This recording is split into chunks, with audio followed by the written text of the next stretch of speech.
हम जानेंगे क्या मुक्त इलेक्ट्रॉनों का माध्य मुक्त पथ व शांति का। माध्य मुक्त पथ mean free path and relaxation. तो माध्य मुक्त पथ किसका? मुक्त इलेक्ट्रॉनों का।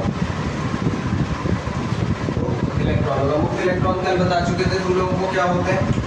अब उनका मुक्त इलेक्ट्रॉन क्या होता है? किसी भी धातु में बहुत सारे मुक्त इलेक्ट्रॉन होते हैं, बहुत सारे परमाणुओं से मिलकर बना होता है।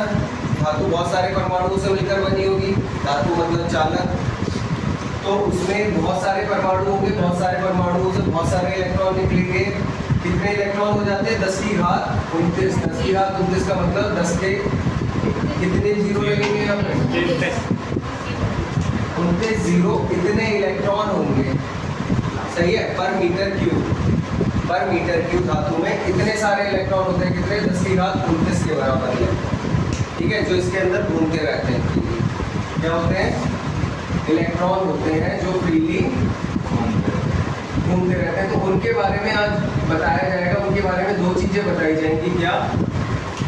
उनका माध्य मुक्त पथ एक टर्म है। ये किस चीज को माध्य मुक्त पथ बोला जाता है ये बताया जाएगा। इलेक्ट्रॉन जो है ये क्या है? मुक्त इलेक्ट्रॉन। ये फ्री हो जाते हैं, परमाणु से निकल के बाहर आ जाते हैं और पूरे पदार्थ में घूमने लगते हैं। ठीक है, और इनकी संख्या कैसी होती है? अरबों खरबों। 10 की घात 29 केवल 1 मीटर क्यूब में। ठीक है, तो बहुत सारे ये इलेक्ट्रॉन होते हैं किसी धातु के अंदर, किसी चालक के अंदर। अचालक के अंदर नहीं होते हैं। तो जब ये गति कर रहे होते हैं तो इनके बारे में दो चीजें बताई गई हैं। अभी जो डिस्कस करेंगे, हम दो चीजें डिस्कस करेंगे। वो दो चीजें कौन कौन सी हैं? माध्य मुक्त पथ और शांति का। ये क्या होता है ये बताया जाएगा। ठीक है, तो पहले नोट करेंगे।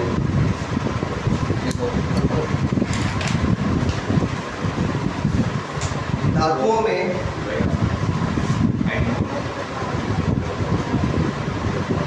हेडिंग लिख लो पहले। लिखो धातुओं में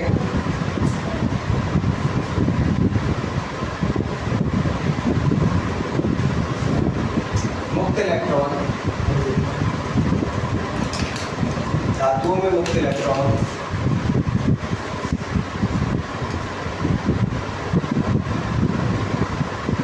बंद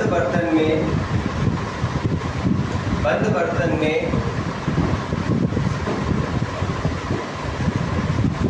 भरी गैस की तरह होते हैं।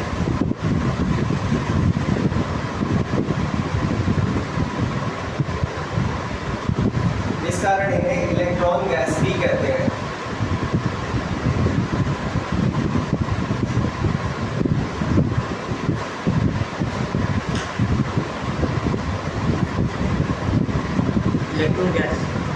इलेक्ट्रॉन गैस भी कहते हैं।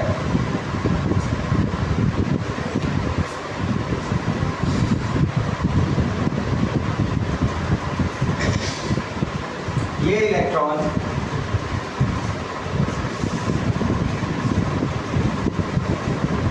धातु के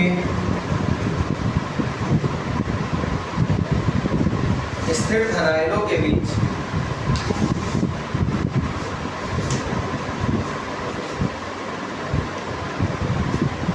खाली जगह में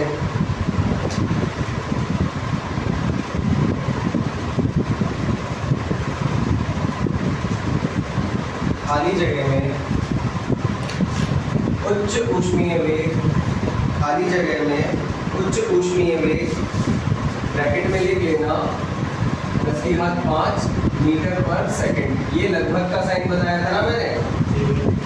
उच्च ऊष्मीय वेग लगभग 10 की घात 5 मीटर पर सेकंड। उच्च ऊष्मीय वेग लगभग 10 की घात 5 मीटर पर सेकंड ये लिखा है हमने। से अनियमित गति करते रहते हैं। से अनियमित गति करते रहते हैं।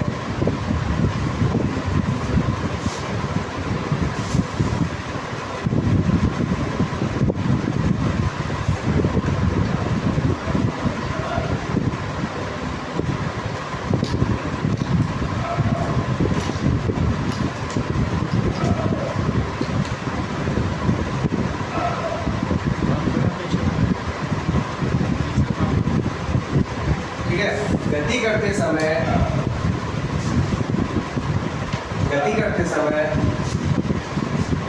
इलेक्ट्रॉन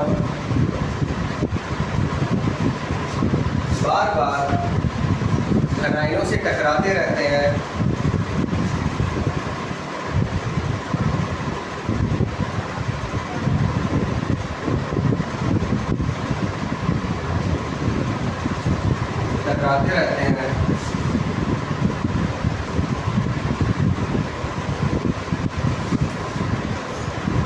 जिससे इनकी गति की दिशा बदल जाती है।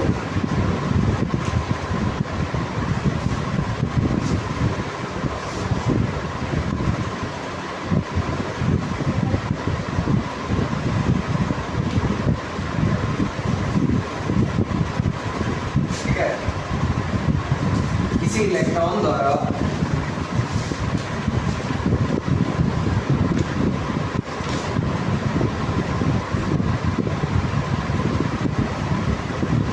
दो लगातार टक्करों के बीच चली गई माध्य दूरी को किसी इलेक्ट्रॉन द्वारा दो लगातार टक्करों के बीच चली गई माध्य दूरी को उसका माध्य मुक्त पथ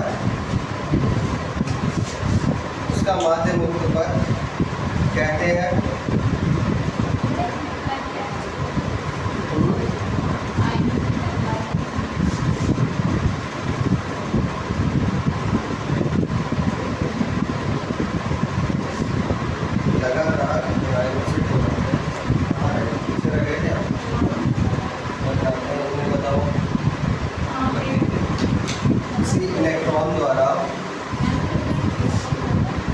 दो लगातार टक्करों के बीच चली गई माध्य दूरी को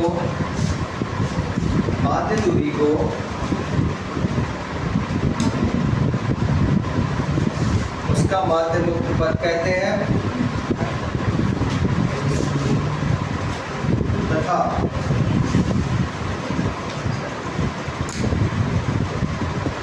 टक्करों के बीच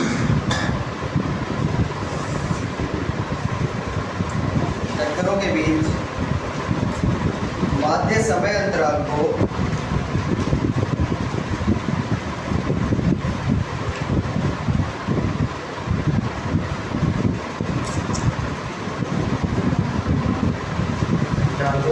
अंतराल को शांति काल कहते हैं।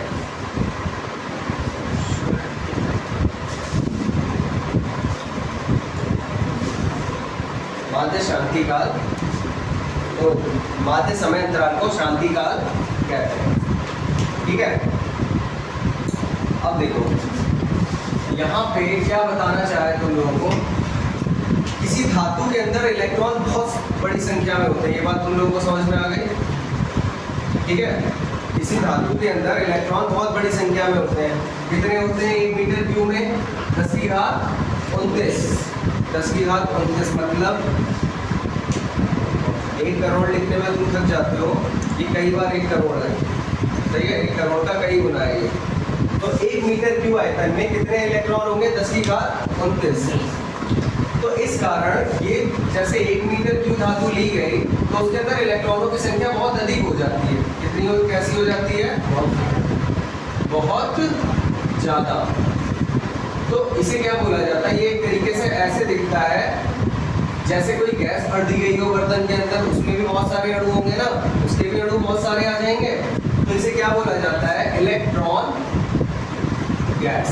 इसी धातु के अंदर इलेक्ट्रॉनों की संख्या बहुत अधिक होती है, मुक्त इलेक्ट्रॉनों की संख्या। ये क्या है? मुक्त इलेक्ट्रॉन। कोई धातु एक तरीके से धातु समझते हो, जैसे लोहे का टुकड़ा है। लोहे का टुकड़ा एक डिब्बा टाइप है, उसके अंदर क्या होते हैं? इलेक्ट्रॉन होते हैं फ्री। समझ में आ गई बात? उसके अंदर क्या फ्री होंगे? इलेक्ट्रॉन, जो तुम्हें नजर नहीं आते। कोई तांबे का टुकड़ा है तुम्हारे पास, मान लो ये एक तांबे का टुकड़ा है मान लो, तो इसके अंदर इलेक्ट्रॉन घूम रहे होंगे लेकिन वो तुम्हें नजर नहीं आएंगे। सही है। ये एक तांबे का टुकड़ा है, बॉक्स है मान लो, तो इसके अंदर इलेक्ट्रॉन घूम रहे होते हैं बहुत सारे अंदर ही अंदर, लेकिन वो तुम्हें नजर नहीं आते हैं। इन इलेक्ट्रॉनों को क्या कहा जाता है? मुक्त इलेक्ट्रॉन। और इन इलेक्ट्रॉनों की संख्या इतनी ज्यादा होती है, ऐसा जैसे कोई गैस भर दी जाए उसके अंदर तो भी यही हाल होगा। तो उसे क्या बोला जाता है? Electron gas. इलेक्ट्रॉन गैस कह दिया जाता है इस तरीके से, ठीक है। तो अब क्या होता है? इलेक्ट्रॉन गैस कहा जाता है। और ये इलेक्ट्रॉन जब निकलेंगे बाहर तो क्या बनाएंगे? धनायन, है ना। जिस परमाणु से अलग हुए होंगे इलेक्ट्रॉन, वो उस परमाणु पे क्या आ गया होगा? धनावेश। जैसे मान लो कोई परमाणु है A, उसमें से एक इलेक्ट्रॉन बाहर निकल गया तो उसमें एक धनावेश आ जाता है। अब ये इलेक्ट्रॉन तो घूमने के लिए फ्री हो गया, लेकिन ये इमूवेबल है, परमाणु अपनी जगह पे स्थिर है। क्योंकि अगर परमाणु अपनी जगह स्थिर नहीं होगा तो ये ठोस थोड़ी ना रहेगा, तो ये द्रव बन जाएगा। द्रव के अंदर परमाणु गति कर रहे होते हैं, है ना। ठोस है मतलब परमाणु अपनी जगह पर फिक्स है। तो ये जो धनायन होता है ये फिक्स रहता है। तो इसका मतलब क्या है? जितने इलेक्ट्रॉन फ्री घूम रहे होंगे उतने ही धनायन भी होंगे अंदर। और वो धनायन कैसे होंगे? स्थिर होंगे या वो भी घूम रहे होंगे? स्थिर होंगे या घूम रहे होंगे? स्थिर होंगे। बताओ रीजन स्थिर क्यों होंगे? इसका जो है इलेक्ट्रॉन चला गया है, फ्री हो गया है वो, तो इसलिए वो अपनी जगह स्थिर है। ये धातु कैसी होती है? ठोस। तो उसके परमाणु अपनी जगह पर फिक्स रहते हैं, ठीक है। क्योंकि अगर उसके परमाणु चलने लग गए तो वो ठोस नहीं रहेगी। जब इसे पिघला दिया जाता है उस स्थिति में परमाणु गतिशील हो जाते हैं इसके। समझ में आई बात? कोई भी ठोस वस्तु है तो उसके परमाणु कैसे रहेंगे? स्थिर। तो ये एक धनायन बोला है। इसे क्या बोला है? धनायन। जब ऋणावेश निकल जाता है, धनावेश आ जाता है किसी अणु पे या परमाणु पे, तो उसे आयन बोला जाता है, ठीक है। क्या बोला जाता है? आयन। इसे क्या बोला गया है यहाँ पे? धनायन। जितने मुक्त इलेक्ट्रॉन होंगे उतने ही धनायन होंगे इसके अंदर। और धनायन कैसे होंगे? सारे अपनी जगह पे फिक्स। ये तो घूम रहे होंगे, इलेक्ट्रॉन तो घूम रहे होंगे, लेकिन धनायन नहीं घूम रहे होंगे। समझ में आई बात?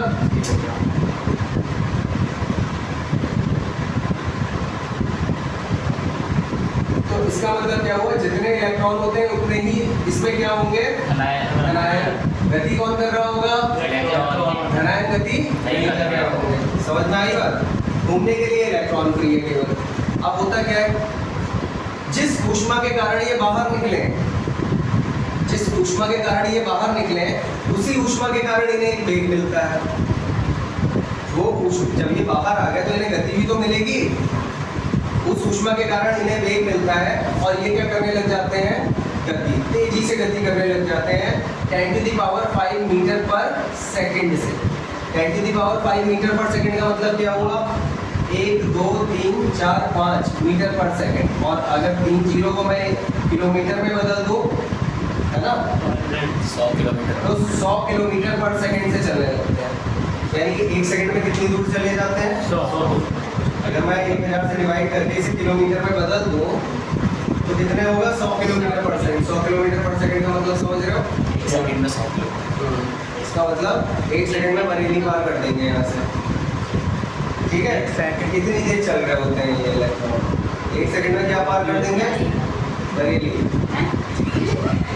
1 सेकंड में बरेली पार करके निकल जाएंगे। बरेली कितना है? 60 तो है यहाँ से। तो इसका मतलब क्या? ये बहुत तेजी से अंदर चल रहे होते हैं। इनके पास ऊष्मीय वेग होता है। जिस ऊष्मा के कारण ये बाहर निकल के आए हैं उसी कारण ये बहुत तेजी से अंदर गति करने लग जाते हैं। अब होता क्या है? ऐसे तो ये बहुत तेज चलते रहेंगे तो पूरा क्या करेंगे? धातु पिघला देंगे ये तो, है ना।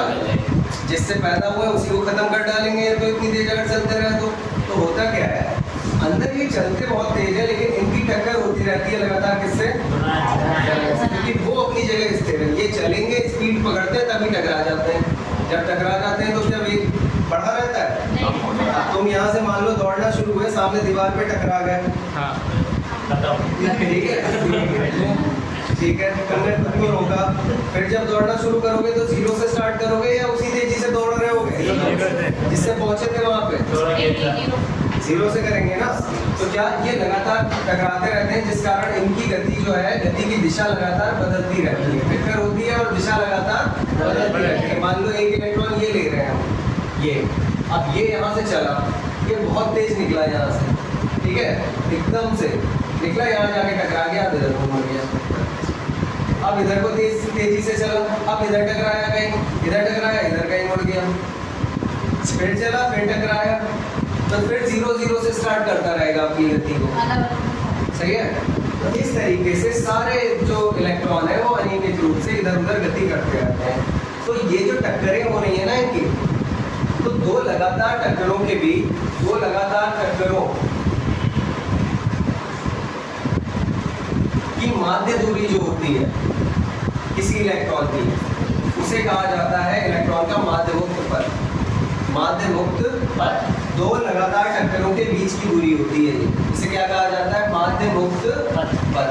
दो लगातार टक्करों के बीच की दूरी, जैसे एक टक्कर यहाँ हुई मानो, फिर यहाँ से चला, यहाँ जाके फिर टकराया, फिर यहाँ चला, यहाँ जाके फिर टकराया, फिर यहाँ चला, यहाँ जाके फिर टकराया। तो इसकी 3 टक्कर हुई। 3 टक्करों की जो दूरियां हैं इन्हें ऐड कर लो। सही है, 3 टक्करों की जो दूरियां हैं उनको ऐड कर लो और उनका एवरेज निकाल लो। एवरेज मतलब जैसे मान लो ये 10 मीटर चला, 10 सेंटीमीटर चला, फिर 10 सेंटीमीटर चला, फिर 20 सेंटीमीटर चला, फिर टकरा गया। तो 10 + 10 + 20 बटे 3, यानी कि 40 बटे 3, ये इसका माध्य मुक्त पथ है। माध्य मुक्त पथ क्या है? दो टक्करों के बीच की दूरी का एवरेज। दो टक्करों के बीच की दूरी का एवरेज। अब मान लो एक इलेक्ट्रॉन यहाँ से चला, वो 10 बार टकरा रहा है, तो उसने 10 दूरियां तय करी होंगी ना टक्करों के बीच। सही है, 10 दूरियां चली होंगी ना, 1 2 3 4 इस तरीके से। वो 10 दूरियों को जोड़ लो और 10 से ही भाग कर दो, तो उसका एवरेज निकल आता है। उसे क्या कहा जाता है? माध्य मुक्त पथ। दो लगातार टक्करों के बीच की दूरी का माध्य क्या कहलाता है? माध्य मुक्त पथ। और ऐसे ही समय निकालते हैं। मान लो एक टक्कर में लगे 10 सेकेंड, अगली टक्कर में फिर लग गए 5 सेकेंड, फिर उससे अगली टक्कर में लगे 2 सेकेंड मान लो, फिर आगे टक्कर हुई, उसमें 4 सेकेंड लगे। तो 10 + 5 + 2 + 4 कितनी टक्करें हुई? 10 + 5 + 4 + 2, और इसको भाग कर दो किससे? 4 से, क्योंकि 4 टक्कर हुई है टोटल। तो टोटल टक्करों की जो संख्या है उससे डिवाइड कर देते हैं टोटल टाइम को, तो क्या निकल आता है इससे? श्रांति का। फिलहाल तुम लोगों को बस ये याद रखना है कि जैसे इलेक्ट्रॉन अंदर गति कर रहे हैं, तो इलेक्ट्रॉन की क्रमागत दो टक्करों के बीच की माध्य दूरी जो होती है उसे क्या कहा जाता है? माध्य मुक्त पथ। और दो टक्करों के बीच के समय का जो औसत होता है, दो लगातार टक्करों के बीच के समय का जो औसत होता है उसे क्या कहा जाता है? श्रांति काल। सही है, ठीक है। ये दो चीजें थी। एक तो माध्य मुक्त पथ, समझ में आ गया क्या होता है माध्य मुक्त पथ? दो लगातार टक्करों के बीच की दूरी का माध्य जो होता है। और ऐसे ही माध्य मतलब एवरेज निकाला ना हमने, वो माध्य होता है। एक बार फिर से समझ लो, जैसे एक इलेक्ट्रॉन की बात कर रहे हैं हम केवल। एक इलेक्ट्रॉन यहाँ से गया, इस पे टकराया, इस पे टकराया, इस पे टकराया, और फिर यहाँ आके टकराया। कितनी टक्कर करी हमने टोटल? 4 5 1 2 3 4 करी। यहाँ से शुरू हुआ मान चलना, ठीक है, 4 टक्कर करी। अब यहाँ उसने दूरी चली 5 मीटर, 5 मीटर, 5, यहाँ चली 4 मीटर, यहाँ चली 6 मीटर। तो उसकी ये देखो, ये दो लगातार टक्कर ही तो है। पहली टक्कर यहाँ हुई, दूसरी यहाँ हुई, फिर यहाँ से अगर हम देखें एक टक्कर यहाँ हुई, ये यहाँ, दूसरी टक्कर यहाँ, ये दो लगातार टक्कर है। फिर अगर यहाँ से ध्यान दें हम, तो ये एक टक्कर हुई, फिर एक टक्कर ये हुई, ये भी दो लगातार टक्कर है। फिर यहाँ से ध्यान दें तो ये एक टक्कर, फिर ये एक टक्कर, दो लगातार टक्कर। तो दो लगातार टक्करों के बीच की दूरी का माध्य, देखो ये भी दो लगातार टक्करों के बीच की दूरी है, ये भी दो लगातार टक्करों के बीच की दूरी है, ये भी दो लगातार टक्करों के बीच की दूरी है, और ये भी दो लगातार टक्करों के बीच की दूरी है। सभी दो लगातार टक्करों के बीच की दूरी है ना। दो लगातार टक्करों के बीच की दूरी का माध्य क्या कहलाएगा? माध्य मुक्त। तो इसका माध्य निकालेंगे 5 + 5 + 4 + 6। ऐसे ही मान लो इसमें लगे 2 सेकंड, इसमें लगे 2 सेकंड, इसमें लगे 3 सेकंड, यहाँ से यहाँ तक, फिर इसमें लगे 4 सेकंड। तो दो लगातार टक्करों के बीच की बीच का जो समय होता है, दो लगातार टक्करों के बीच का जो समय होता है, उसका जो माध्य निकालते हैं उसे क्या कहा जाता है? शांति काल। समझ में आ गई बात? ठीक है।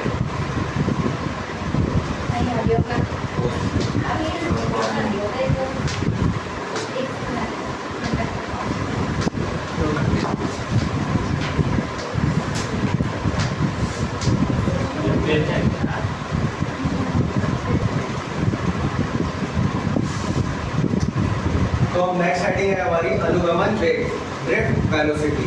बहुत इंपॉर्टेंट हेडिंग है ये, और जो भी हेडिंग में आगे जो भी कुछ कराऊंगा उसमें अगर अनुगमन वेग आएगा तो वो सारा इंपॉर्टेंट ही है। अनुगमन वेग और इससे रिलेटेड सारे डेरिवेशंस, इससे रिलेटेड सारे न्यूमेरिकल्स, सब कुछ इंपॉर्टेंट है, और कुछ ना कुछ बोर्ड में इससे जरूर आ जाता है। ठीक है, तो बहुत इंपॉर्टेंट है, ध्यान से समझ लेना। ठीक है, पहले लिख लो।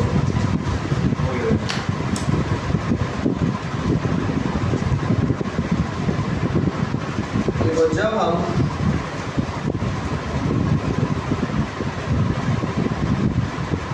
किसी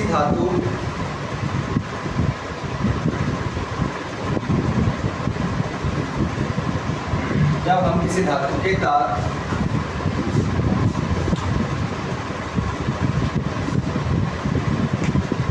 के सिरों को बैटरी से जोड़ देते हैं,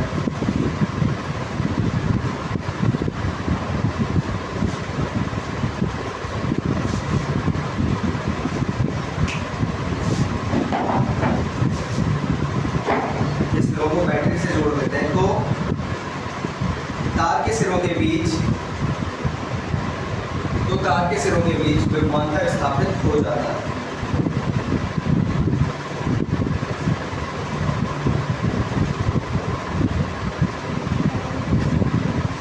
तार के सिरों के बीच विभवांतर स्थापित हो जाता है।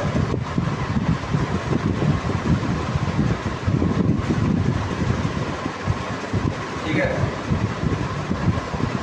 जिस कारण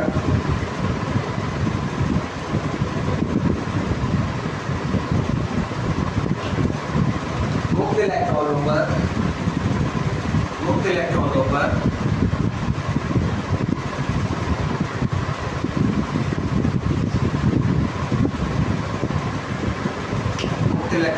एक बल लगने लगता है।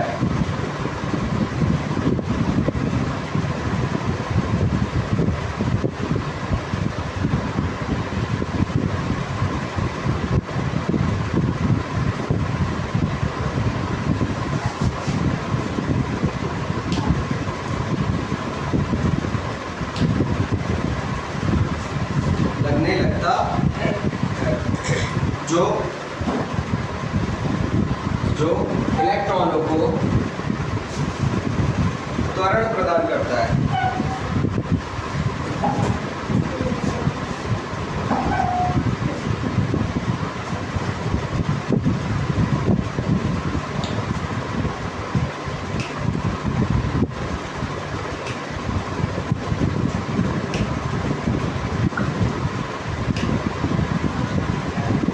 फुल स्टॉप के बाद लिखो, ये त्वरण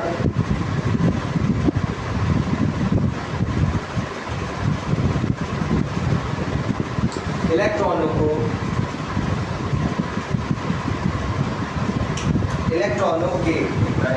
के वेग को लगातार बढ़ाता नहीं जाता। लगातार बढ़ाता नहीं है, बढ़ाता नहीं है, क्योंकि इलेक्ट्रॉनों की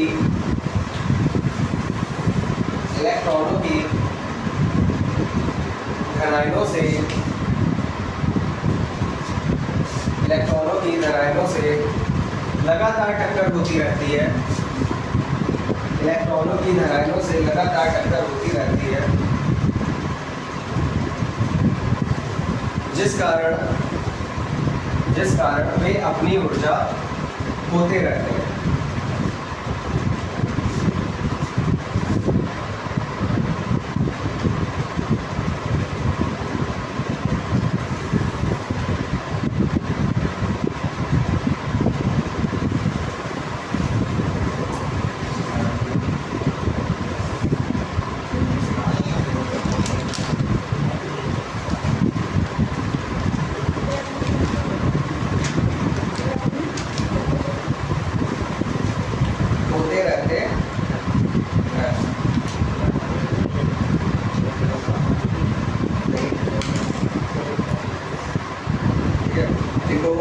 जिस कारण मुक्त इलेक्ट्रॉन ऊंचे विभव वाले सिरे की ओर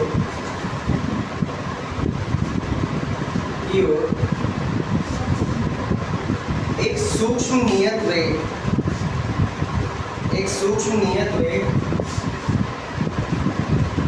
10⁻⁴ मीटर पर सेकंड, लगभग 10⁻⁴ मीटर पर सेकंड एक सूक्ष्म नियत वेग से गति करते हैं। एक सूक्ष्म नियत वेग 10⁻⁴ मीटर पर सेकंड से गति करते हैं,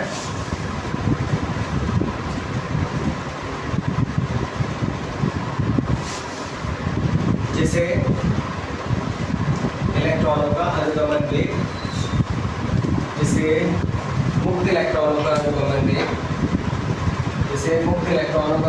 वेग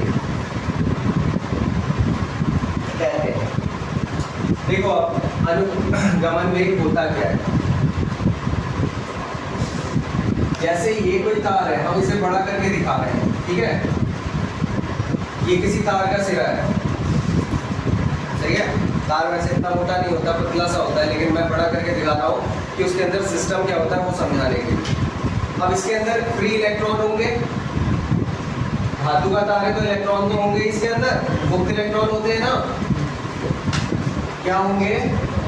मुक्त इलेक्ट्रॉन। मुक्त इलेक्ट्रॉनों के साथ क्या होंगे?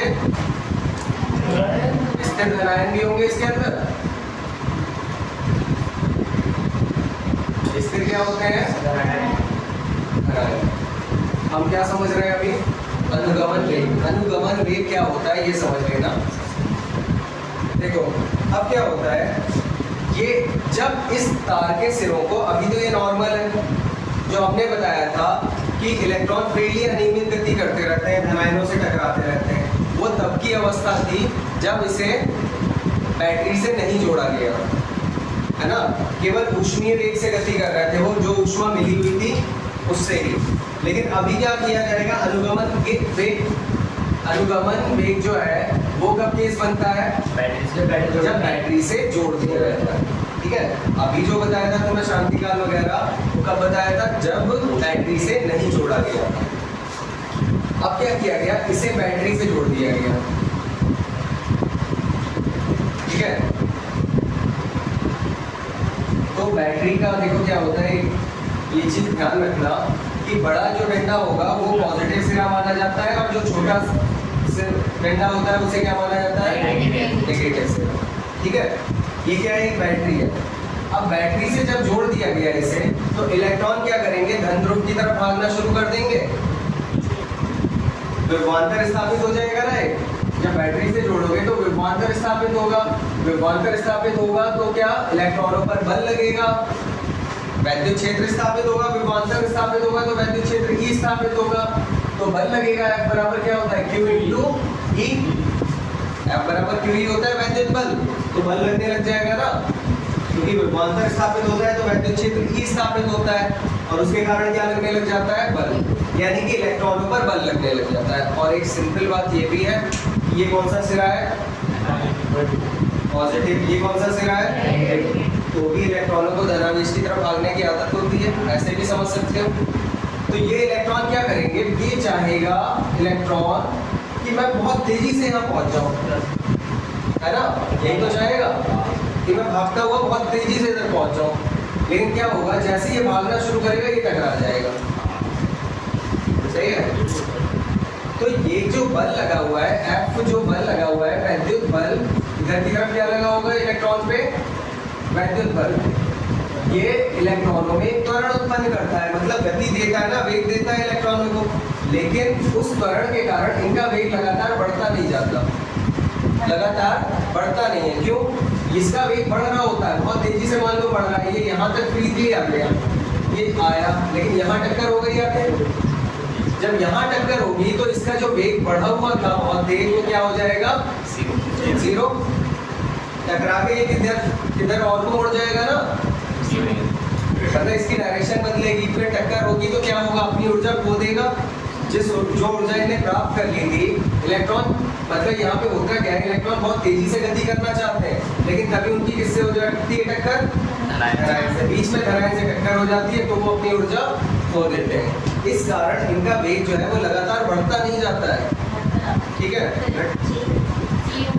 तो होता क्या है, इनका वेग लगातार बढ़ता नहीं है, बल्कि एक निश्चित छोटे से वेग से ये गति करते रहते हैं। क्यों, क्योंकि छोटी सी गति करते हैं उसके बाद इनकी टक्कर हो जाती है, तो वेग बहुत ज़्यादा मिल नहीं पाता, कम वेग से ये गति करते रहते हैं, मतलब ओवरऑल देखा जाए तो ये बहुत कम अल्प वेग से इधर उच्च विभवांतर वाले सिरे की ओर चल रहे होते हैं। ये उच्च विभवांतर वाला सिरा होगा, तो ये क्या होता है, इलेक्ट्रॉनों को वैद्युत बल त्वरण प्रदान करता है, बढ़ाना चाहता है इनकी गति, लेकिन इनका वेग बहुत ज़्यादा बढ़ नहीं पाता, बल्कि कम वेग से, अल्प वेग से ये धीरे धीरे उच्च विभव वाले सिरे की ओर चलते रहते हैं।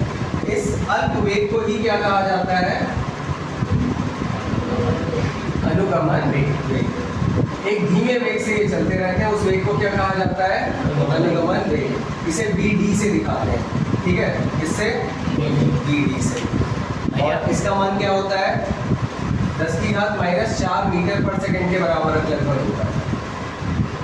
जब बैटरी से जोड़ दे तो विभवांतर कैसे आ जाता है उसमें? जब बैटरी से जोड़ेंगे, बैटरी का एक सिरा धन होता है, एक सिरा ऋण होता है, एक तरफ धन विभव आ जाएगा, एक तरफ ऋण विभव आ जाएगा। तो जब विभव अलग अलग हो गए तो विभव का अंतर हो गया ना, है ना।